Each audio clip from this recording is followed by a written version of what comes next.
अला रसूलिहिल करीम अम्मा बाद फ़अऊज़ु बिल्लाहि मिनश्शैतानिर रजीम बिस्मिल्लाहिर रहमानिर रहीम उलाइकल्लज़ीना इम्तहनल्लाहु क़ुलूबहुम लित्तक़वा सदक़ल्लाहुल अज़ीम। हज़रात मेहमानान इज़्ज़ाम, उलमाए किराम और अज़ीज़ा तालिबात, हमें काफ़ी खुशी हुई कि आप लोगों ने रमज़ान के बाद से अब तक के पाबंदी के साथ, मेहनत के साथ तालीम और तरबियत हासिल की, जिसका समरा, जिसका नतीजा पोजीशन की शक्ल में आपके सामने आया और आपको इनामों से नवाजा गया। ये इनामात जो दिए जाते हैं, ये कोई नई चीज़ नहीं है। इनामात अल्लाह पाक ने भी अपने नेक बंदों को अता फ़रमाए हैं। कुरान करीम में अल्लाह पाक ने फ़रमाया है, उलाइकल्लज़ीना अनअमल्लाहु अलैहिम मिनन नबिय्यीन वस्सिद्दीक़ीन वश्शुहदा वस्सालिहीन, कि नबिय्यीन, सिद्दीक़ीन, शुहदा, सालिहीन की वो जमात हैं जिनके ऊपर अल्लाह ताला के ख़ास इनामात हुए हैं। और सूरह फातिहा के अंदर भी अल्लाह पाक ने इनाम का ज़िक्र फरमाया है, इहदिनस सिरातल मुस्तक़ीम सिरातल लज़ीना अनअमत अलैहिम, ए अल्लाह हमें रास्ता दिखा उन लोगों का जिन पर आपने इनाम का मामला फरमाया है।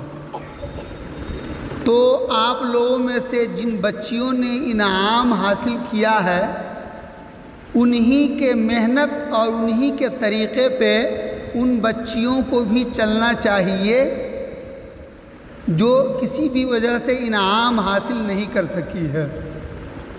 जिस तरह से इनाम याफ्ता बच्चियों ने मेहनत की है, कोशिश की है, उन्हीं के तरीक़े पे, उन्हीं की कोशिश की तरह उन बच्चियों को भी कोशिश करनी चाहिए जो किसी भी वजह से इनाम नहीं पा सकी है। बहरहाल मेहनत तो आप लोगों में से हर एक ने की है अपनी अपनी सलाहियत के मुताबिक, और इसका फ़ायदा आपको हर हाल में ज़ाहिर होगा। जिन लोगों की पोजीशन नहीं आई है उनको मायूस नहीं होना है। आदमी चाहे जितना भी नंबर हासिल कर ले, पोजीशन तो उस दर्जे में 3 ही आदमी की आएगी ना। हम फ़र्ज़ करते हैं कि 100 नंबरात हैं, उनमें से सब ने 90 नंबरात हासिल किए तमाम किताबों में। कुछ ने 90 से ऊपर 95 हासिल किया, किसी ने 97 हासिल किया, किसी ने 100 हासिल किया।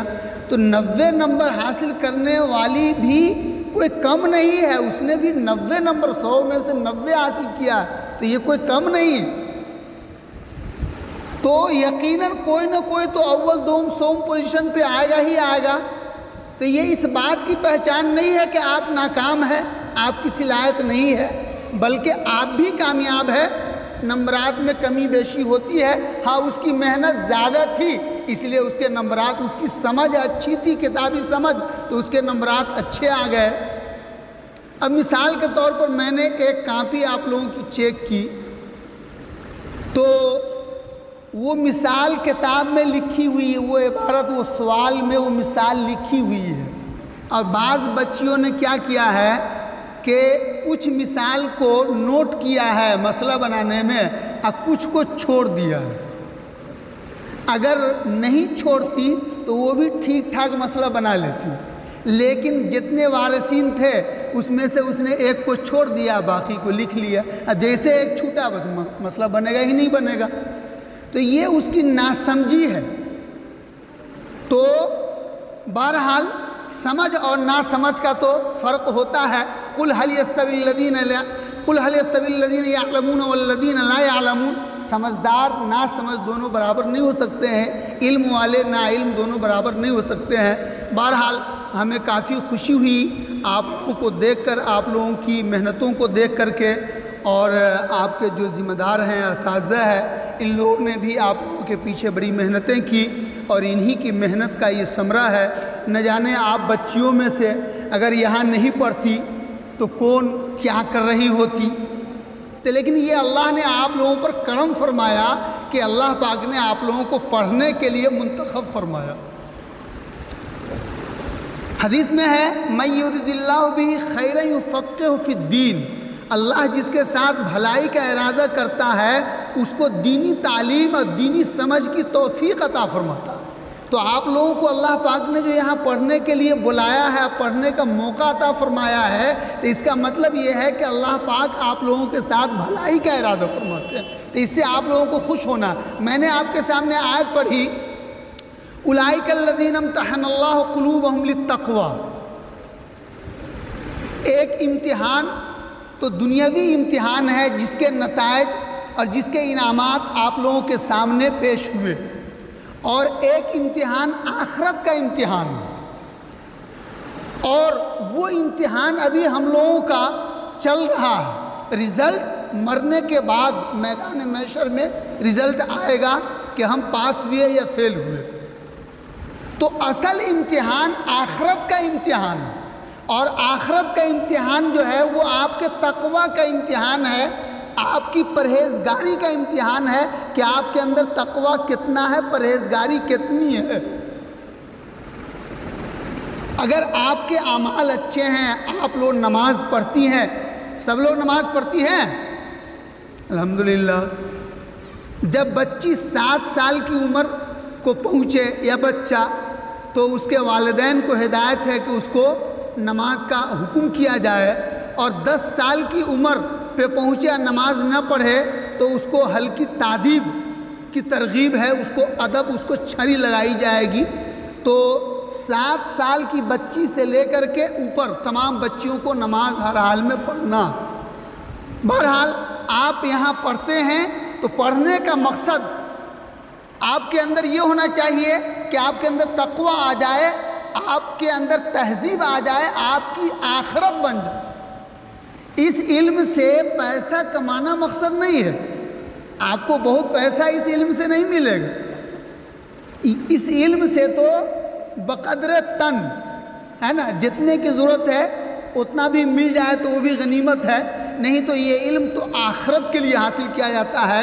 इसलिए तमाम बच्चियों को और तमाम असातिज़ा और तमाम ज़िम्मेदारों को तालीम शुरू करने से पहले अपनी नीयत की इस्लाह करनी चाहिए कि हम जो ये पढ़ा रहे हैं और हम जो ये पढ़ रहे हैं अपनी इस्लाह की नीयत से पढ़ रहे हैं और पढ़ा रहे हैं, अल्लाह की रज़ा, अल्लाह की खुशनुदी के लिए पढ़ा रहे हैं, अल्लाह हमारा खुश हो जाए इस नीयत से हम पढ़ा रहे हैं। ये नीयत हम में से हर एक की होनी चाहिए। बातें तो बहुत सारी कहने की है, ये चंद मुख्तसर गुजारिशात मैंने आप लोगों के सामने रखे, और हम उम्मीद करते हैं कि सालाना इम्तिहान में ये तो आप लोगों का टेस्ट था और ये जांच थी, असल इम्तिहान सालाना इम्तिहान होगा। ये तो आप लोगों की जांच थी कि आप लोगों ने क्या मेहनत की है, लेकिन सालाना इम्तिहान जो होगा उसमें आपके दर्जा की तरक्की और तनज़्ज़ुली का मसला पैदा होगा। अगर आपकी मेहनत आज से मुसलसल रही और खूब रही तो इंशाअल्लाह दर्जात की तरक्की होगी, वरना फिर आप इसी दर्जे में रह जाएंगे। इसलिए जो भी कमी रह गई है अब तक के, उस कमी की तलाफ़ी होनी चाहिए, तलाफ़ी माफ़ात होनी चाहिए। और मौलाना ने एक शेर कहा, बेक़द्रिल कद्दी तक्तसिबुल माली मन तलबल उला सहरल लयाली, कि जो आदमी जितनी मेहनत करेगा उतनी बुलंदी हासिल करेगा। अगर कोई बुलंदी हासिल करना चाहता है तो उसको रातों में जागना पड़ेगा, मेहनत करनी पड़ेगी, तब जा कर के वो बुलंदी और पोजीशन हासिल कर सकेगा। अल्लाह पाक हम तमाम बच्चियों को और हम तमाम लोगों को इखलास के साथ पढ़ने पढ़ाने की तौफ़ीक़ अता फ़रमाए। व आख़िरु दवाना अनिल हम्दुलिल्लाहि रब्बिल आलमीन।